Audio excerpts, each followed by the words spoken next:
Bonjour à tous, voilà, c'est Oni du forum Game Over. Je tenais à réaliser cette petite vidéo pour vous montrer à peu près ce que c'est qu'une vraie émulation d'arcade.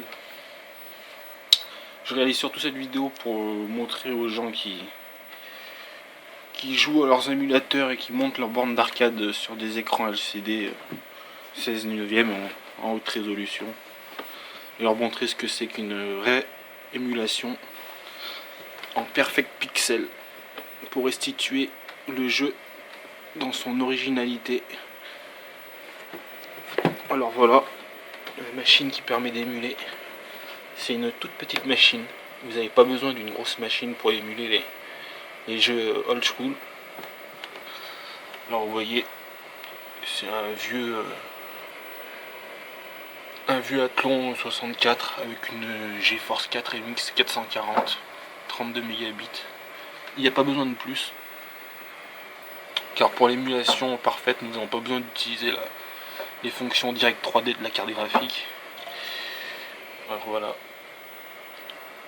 Alors ce qu'il vous faut en premier, déjà, c'est un câble VGA modifié sur un embout Péritel en RGB. Voilà, je l'ai fait à l'arrache. Vous voyez que les fils qui pendent encore et qui arrivent sur une Péritel. C'est pas super propre, mais ça marche super bien pour l'instant. Cette configuration va sûrement être montée dans ma borne Sega Aero City. Alors, niveau logiciel, il vous faut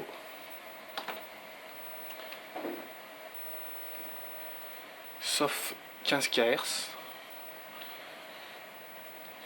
Ce logiciel va vous permettre de modifier le signal de votre carte graphique et le rendre compatible avec votre écran de télé CRT. Voilà, ce logiciel sert à modifier le signal 31 kHz en 15 kHz, qui permettra d'afficher des très basses résolutions sur votre écran CRT ou arcade. Voilà. Il vous faut, pour émuler correctement un jeu, utiliser sa résolution native. On va prendre l'exemple d'un jeu Capcom CPS 1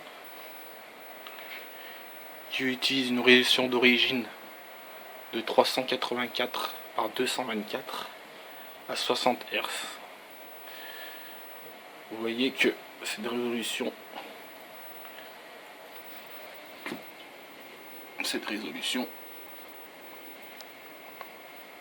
est rentrée dans mon fichier Custom User.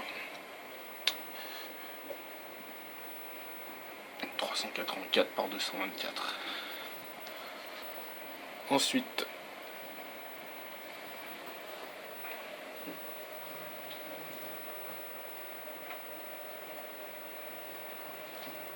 au niveau du paramétrage de l'émulateur, vous pouvez utiliser MEM ou Final Burn, bien sûr. MEM étant devenu une vraie machine à gaz et qui occupe un peu trop de CPU, je préfère utiliser Final Burn, qui est beaucoup moins gourmand en ressources et qui permet des très bons paramétrages.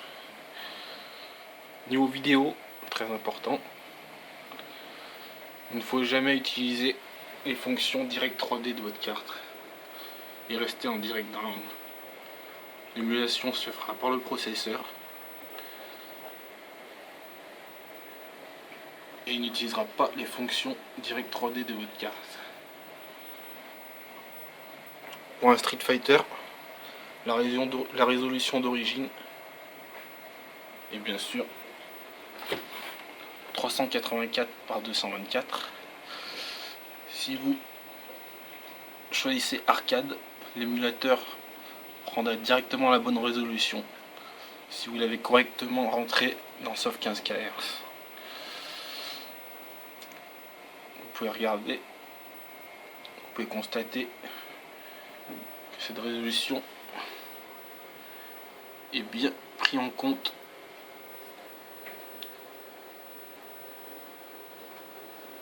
avec QuickRes, bien sûr. Il n'y a aucun souci. Voilà. C'est la résolution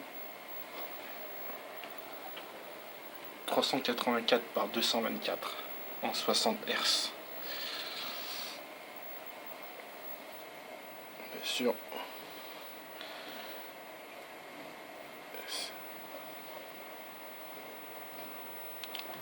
Une petite démo. On va lancer le jeu.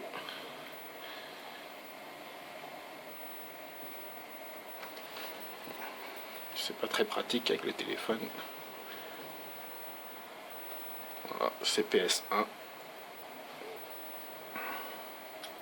Et vous verrez que le rendu est magnifique et n'a rien à voir avec un rendu sur un écran LCD.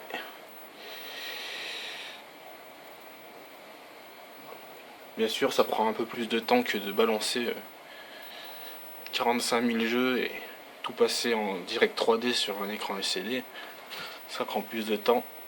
Mais si vous voulez un résultat original, perfect pixel, il faut y passer du temps. On va prendre l'exemple de Street Fighter 2 World Warrior, bien sûr, que tout le monde connaît. Et on va le lancer. Vous voyez, là je suis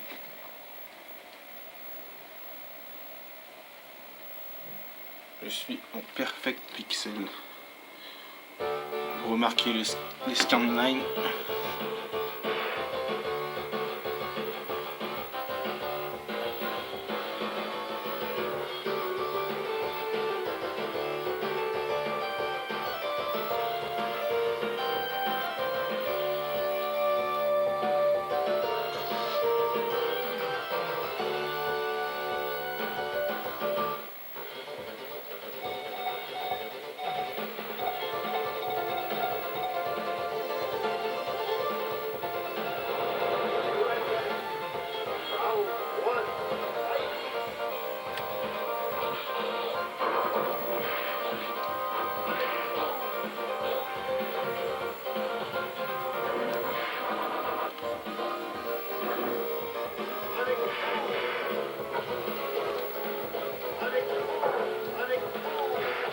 Voilà pour Street Fighter.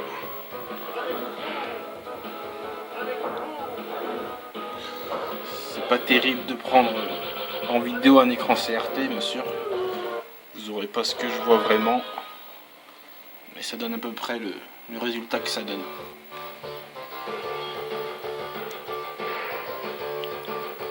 On continue et je vais vous montrer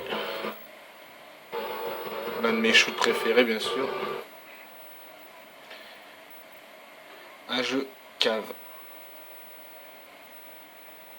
Résolution d'un jeu cave. Ils sont pas tous à la même résolution. Mais pour Dondonpachi Daioujou, c'est 448 par 224 en 60 Hz. Hop, je vous montre que cette résolution est parfaitement supportée par ma GeForce.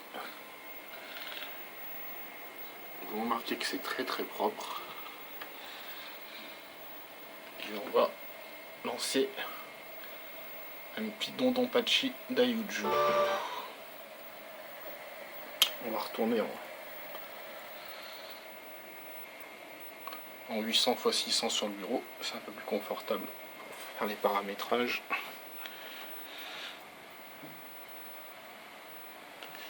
Hop, on va refermer pour avoir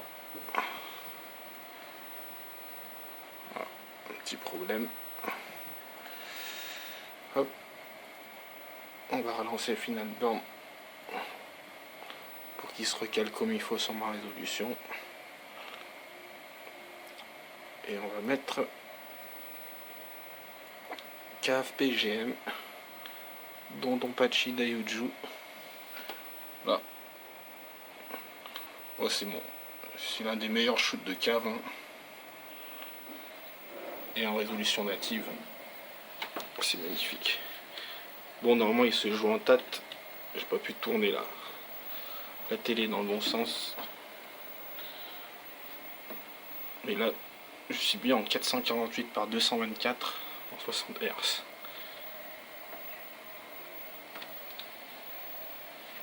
Bon, ce jeu est tout simplement magnifique.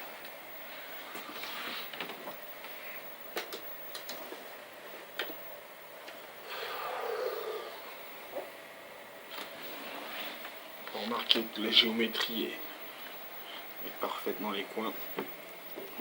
Je suis passé par le menu service de la télé pour tout corriger comme il faut.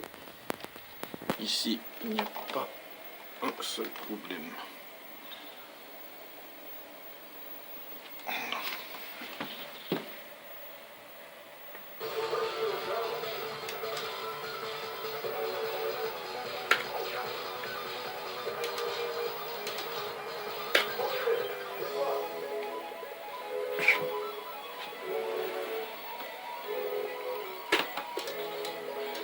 Les graphismes sont absolument sublimes.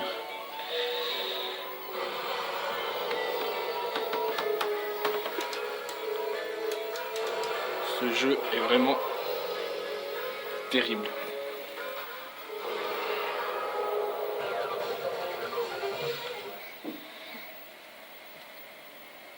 Voilà. C'était juste pour vous montrer à peu près ce que donne un jeu dans sa résolution native.